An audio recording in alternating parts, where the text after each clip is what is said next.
I've been joined on the program by Olatubosun Fatoki. He's the CEO, Crest Range Properties LLC, limited liability company, joining us virtually.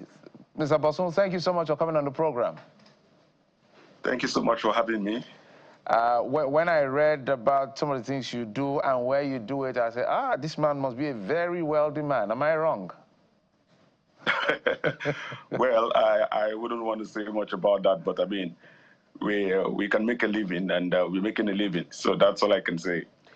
Okay, let me begin with a poser from Nigeria. I know you do your real estate business. I don't know whether you also do real estate in Nigeria, but I know primarily you do real estate in the UAE, Abu Dhabi to be specific.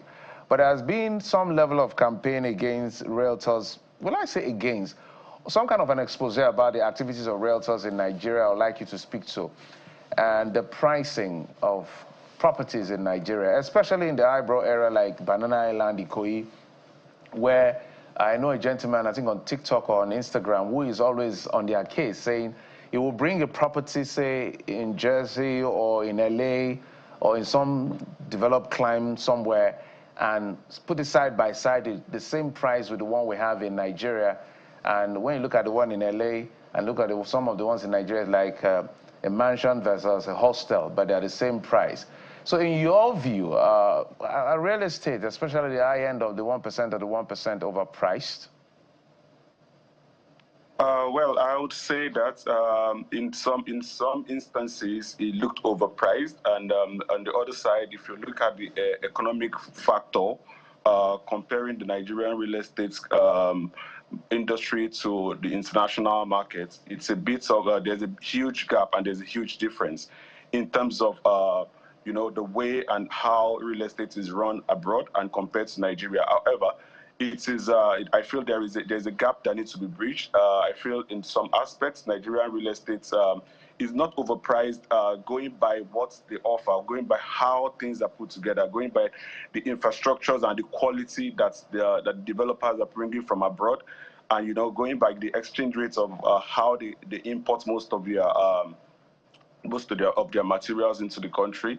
So I mean, it's a general thing. Same thing happens in other industries as well, where you compare the cost of purchasing items or doing things outside the country compared to what we have home.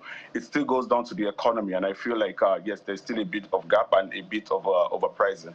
So do us a quick comparative analytics from what you do in Abu Dhabi and here in Nigeria. What is the major difference and what can we learn? I would say that in Abu Dhabi here, yeah, the real estate industry is a highly regulated industry. Compared to what we have back home, I mean, things are beginning to change a bit, but compared to what we have here, the entire real estate sector is highly regulated and put things in order. So it makes things easier to give a lot of security to investors, to buyers, to landlords, to tenants, and whoever is involved. So I believe what really works here is the regulation. There are lots of bodies that are involved in regulating real estate, and you know, real estate is broad. I think this is one thing we need to take a cue from, the way things are run abroad. If we can inculcate that back home, I feel there'll be a huge difference. When you say it's broad, what do you mean? That's the specifics I wanted you to break down. Regulation, right. What are the gaps in our regulation? Because I'm happy for some months now we haven't seen collapse. I think there was just one recently. In Lagos, for instance, it's almost like every other time there's a building being collapsing here and there. But lately, I think there's been some level of improvement. We must acknowledge that. So the level of regulation, what do you mean by level of regulation? And maybe, you know, just break it down for us. All right, for instance, here, before a developer goes into a project, there's a lot of scrutiny and a lot of rules that has to be abided by. Before an investor goes into, they have to present their proposal, their aim, their plan, to the governmental body that is in charge, and a lot of scrutinization is done from the scratch, even to the point of investors, the materials that will be used, the construction timing, and the workers, the different aspects of it had to be considered first before giving an approval. You can't just say because you're a developer, you have the money, you have you have the backing, you can go into starting real estate or starting to a project here. There has to be a lot of certification that has to be given.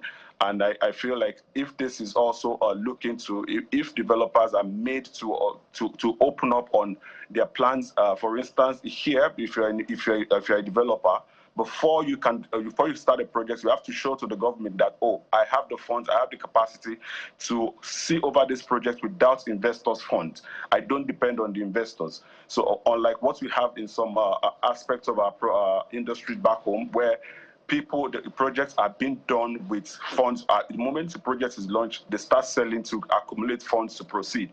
But here it's a different thing. So there is a regulation that all developers have to abide by from the start to the finish. There are different bodies responsible for different stages of the plans before any project is being gone. So which avoids any form of a defect, any form of unrealistic proposal by a developer. So it is really broad here, and it is highly regulated, and that's what I can say. And hearing you talk about the quantum of work alone shows, just how tasking and taxing it may have been, to navigate the novel environment before you got to the peak where you are. And I'd like you to speak to that in relation to how most Nigerians take up menial tasks like the job of a steward, the job of a housekeeper, street business in Dubai, and by extension the United Arab Emirates, to make ends meet. How did you achieve that mental bypass to becoming a real estate practitioner and not subscribing to those other jobs? Well, I would say that I'm a very ambitious person, and it's inborn.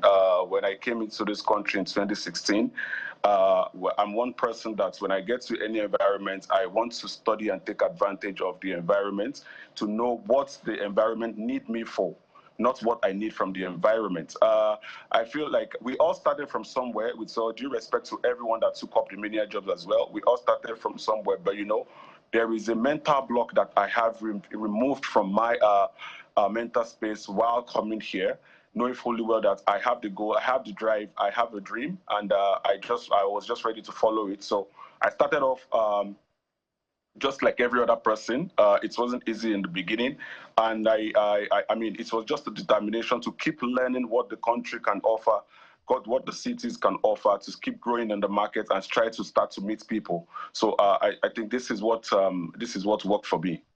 And I was hoping that you would also share the backstory to that, so that people can have, a full picture of what you went through. We've heard part of your story, how you were in the banking sector back in Nigeria, and then you were also somehow in Computer Village. Please talk to us about that.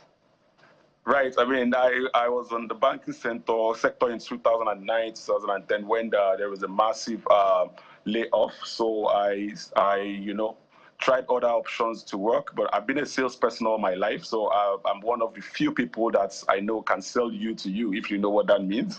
I started off with the banking. Then after the job ended, I had to look for a way to make ends meet. I have a friend who was working in Computer Village.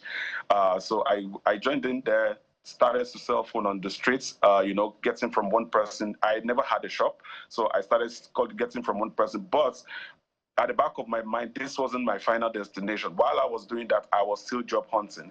I was still trying to get back to the professional line. So coming to the UAE in 2015, I started as a visitor. I came in with a 3-month visa, start job hunting just like every other person.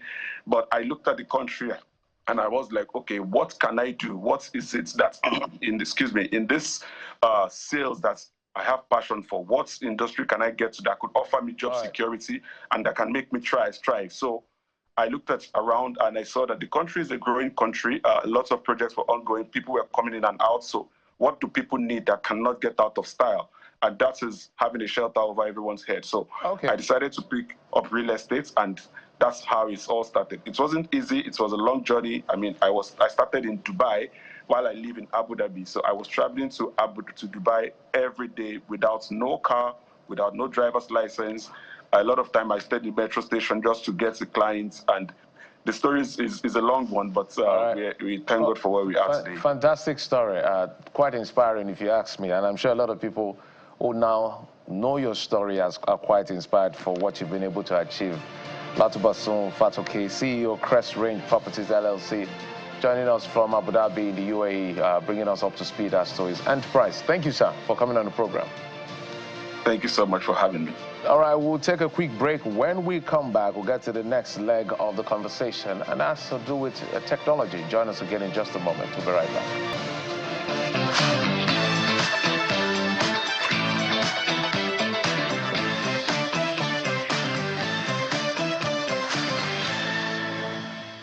We're joined on the program by Chef Paul Abdul, a hospitality consultant and CEO, Face Food Concept.